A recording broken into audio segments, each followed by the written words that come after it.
त घोसपुर थाणे जी हद में पुलिस जे मुबैना मुक़ाबले में बदनाम ॾोहारी मलकज़ार उर्फ़ मलू पहलकाणी मारिजी वियो आहे, जॾहिं त संदसि साथी फरार थी विया। पुलिस जो चवणु आहे त ॾोहारी मलकज़ार उर्फ़ मलू पहलकाणी ते 50 लख इनाम रखियल हो। पुलिस मूजिबि मलकज़ार उर्फ़ मलू पहलकाणी कशमोर ज़िले जे अवाम लाइ दहशत जी अलामत बणियल हो। पुलिस मूजिबि मलू पहलकाणी SHO बख्शापुर सिकंदर पखण जे भाउ ऐं पोटे जे क़त्ल में मुलविस हो, जॾहिं त जवाबदार अगवा फुरलुट समेत ॿियनि केसनि में बि घुर्बल हो। मारिजी ॾोहारी जो लाश अस्पताल मुंतक़िल कयो वियो आहे, जॾहिं त संदसि फरार साथी ॻोल्हा लाइ इलाइक़े में नाकाबंदी कई वई आहे। अवां खे आगाह करे रहिया आहियूं मुबैना पुलिस मुक़ाबले जे हवाले सां त घोसपुर थाणे जी हद में पुलिस जे मुबैना मुक़ाबले में बदनाम ॾोहारी मलकज़ार उर्फ़ मलू पहलकाणी मारिजी वियो आहे, जॾहिं त संदसि साथी फरार थी विया। पुलिस जो चवणु आहे त ॾोहारी मलकज़ार उर्फ़ मलू पहलकाणी ते 50 लख इनाम रखियल हो।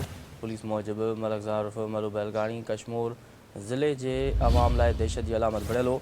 पुलिस मूजिबि मलू पहलकाणी SHO बख्शापुर समेत सिकंदर पवण जे भाउ ऐं पोटे जे क़त्ल में मुलविस हो, जॾहिं त जवाबदार अगवा फुरलुट समेत ॿियनि केसनि में बि घुर्बल हो। मारिजी ॾोहारी जो लाश अस्पताल मुंतक़िल कयो वियो आहे, जॾहिं त संदसि फरार साथी ॻोल्हा लाइ इलाइक़े में नाकाबंदी कई वई आहे।